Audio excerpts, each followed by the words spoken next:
What's cracking, guys? Bruce Mattson here, your host show of Metric Scout Fantasy Football.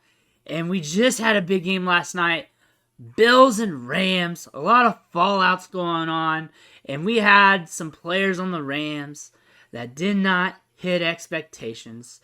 First off is Allen Robinson. Had like a 3% target share. Nowhere to be found. I think caught like one ball.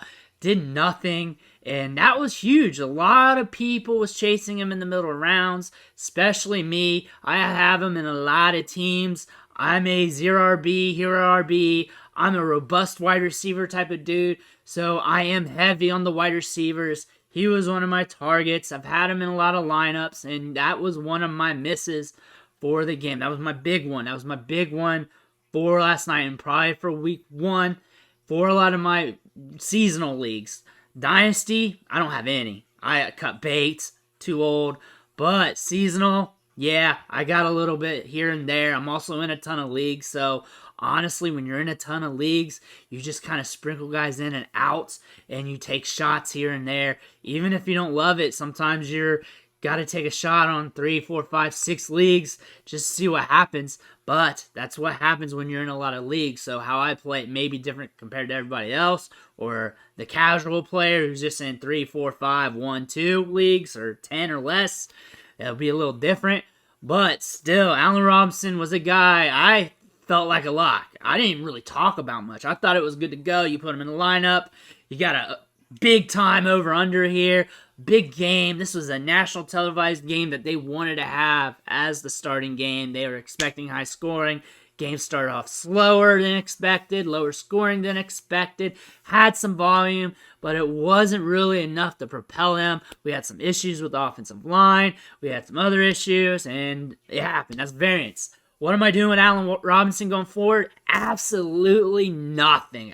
I have no emotion. I'm going to keep moving on to week 2, and I'm just going to chill. Am I going to try and trade him away? Am I going to drop him? Hell no. What am I going to get if I try and trade him? What's the offer going to be? Ain't going to be anything good. Ain't going to be worth it. If I drop him, what's the point? What am I going to pick up? I got a wide receiver who I probably just need to give a little bit more time, who's shown some talent over the course of his career. He is older. We're on the final stages here. He's in a good offense, though. Should be in some prime situations. And you know what? Every week, the ball's not going to roll your way. And give it a few more weeks to see what happens with him. See what happens with him. That's all I'm doing. I may or may not start him. I have a lot of teams that is very robust at wide receiver, so I can play matchups, I can play DFS with my lineup and just tinker with those wide receivers and be good. So I have no worries there. The middle of the road running backs, some of the top tier running backs I don't have much of, but I have a ton of wide receiver depth in a lot of my leagues. Other leagues, I'm heavy at the top end at running back because I was in leagues where people went 0RB and robust wide receiver, so I zigged when they zagged, and that's where I got my teams with heavy running backs. But those middle round wide receivers, I'm chalked up with guys like Allen Robinson, so that's why I kind of got so much of him, because in those leagues where I'm zigging and zagging, or if everything's going to plan, it just kind of ends up that way. But I also diversified from him, because I always diversify from my assets, considering I'm doing drafts damn near every day from February up until kickoff time. So that's just how that works. But with Allen Robinson, not doing a thing. I'm just waiting it out. I'm just seeing what's going on. Am I putting him on my lineups? Am I jumping at the bit to put him in there? Honestly, I'm going to be very conservative. I'm going to analyze the matchups. And since I have them in multiple leagues, I might put them in there here and there, but not with confidence. But I also will probably bench them too in some spots and really look at my lineups. So it is a wait and see type deal with me. That's how I am, but I'm not reacting, not dropping, not trading, nothing like that. Just going to go with the flow. The other Rams player, Cam Akers. Check the video I posted yesterday. Watch it from beginning to end. My projection on there is that I have no fucking clue. He's either going to go to the moon or hit rock bottom. He damn hit rock bottom. We didn't know about the Achilles. We didn't know his usage. We were speculating. The whole internet was, and we didn't know.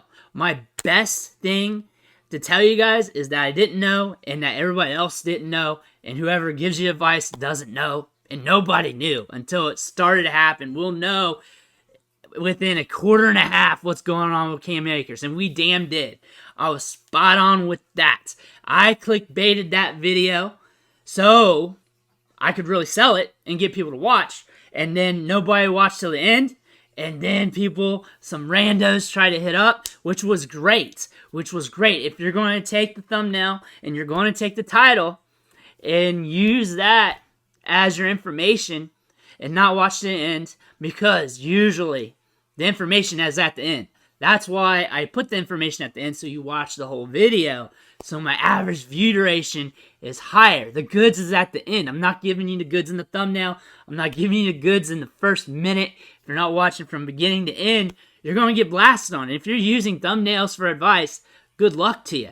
But I did say, personally, I was putting them in lineups. But honestly, I'm in hundreds of leagues. I am putting them in lineups. And I did. But I worked it into my risk threshold.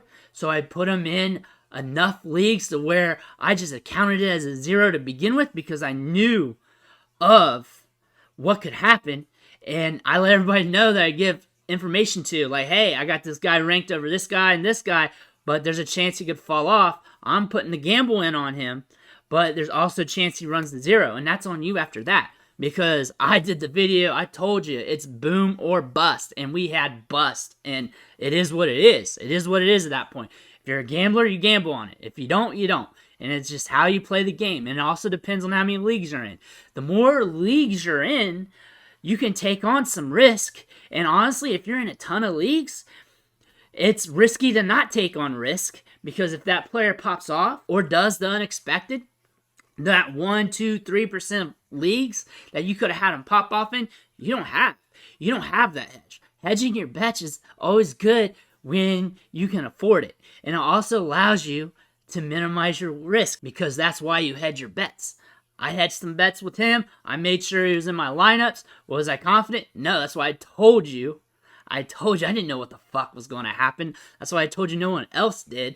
That's why I told you if you go to this fantasy website, this fantasy analyst, they're not going to know. They're just going to take a guess on the risk factor. And I told you it was risky, and it was risky to begin with, and we got the bottom barrel of the risk. And that's what's going to happen. What I think going forward with him is it's going to be very volatile. It could be ugly in the start. He may have some boom weeks, but you're not going to know when those are at. But you're not going to want to drop him either. You're not going to get shit for him off the trade market because no one's going to value him. Everybody's hating on him right now. Some people are trying to buy low on him. Some people are re-entering drafts to get him at a cheaper value. I'm seeing that online, which is all right. You do what you do, because this makes him a 0 RB guy. When I think 0 RB, I'm thinking like 10, 11, 12th round. You pick your first running back.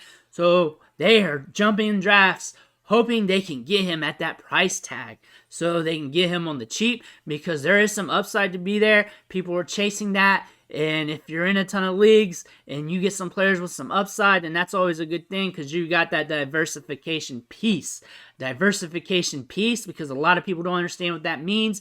It means that you're trending towards getting a lot of these assets here, say these safe running backs, these safe wide receivers, and then you diversify and get a little bit of this running back here that has that upside that's very risky, that also has a percentage that's rather high that they won't hit, but you're diversifying to them just in case. And that's a percentage of your portfolio that you're willing to take on for your risk. Remember, part of this game is risk management. How you feel about putting in that asset in your lineup. If it makes you nervous and you got 1, 2, 3 leagues, they're $20, $50, $60, $100 a pop with your buddies or at work, don't take on the risk. Don't take it on the risk. If you're excited to put in the risk, if that's something you want to do, have fun with it. Also, those low volume leagues, those low dollar leagues, those low cost leagues, those low buy-ins, they ain't that big a deal either. So play it how you want to play it. But if I tell you someone's a risk, look at the top and look at the bottom, because I'm giving you both. And if I say I'm taking them on as a gamble and I am taking on that risk, that means I'm factoring the risk in. I'm also factoring in that 0 as my score. I already had it baked in when the game started. I already had the top factored in when the game started. I honestly didn't think there was a chance he'd get you like a 10-point game, 12-point game. I actually thought it was going to be 20 points or bust, and he got the bust, and that's what I was wrong with. And it was also in a portion of leagues where I can take on that risk. Manage your risk in your leagues. Also, if you want to take advice from these videos, make sure you watch them from beginning to end. Don't take on the pieces. Don't take on just the beginning. And if you just do the thumbnails and titles from here on out, you're going to get burned, because I'm going to be messing with these people who jump in the comments. I'm going to mess with you in the comments, and I'm going to mess with you on the beginning and thumbnails if I have to, and I'll roll that out every now and again. But my real ones know, my real subscribers know what's up, because you guys have been following a long time, and you guys know I'm going to keep it honest, and I'm going to give you what I think. But let me know in the comments what you think about last night's games, what you think going forward, and everything else. Make sure you hit that subscribe button on the way out. I love you guys. You guys help me out. I help you guys out. And I got more content coming at you. I want to thank you for watching, and I'll catch you on the next vid.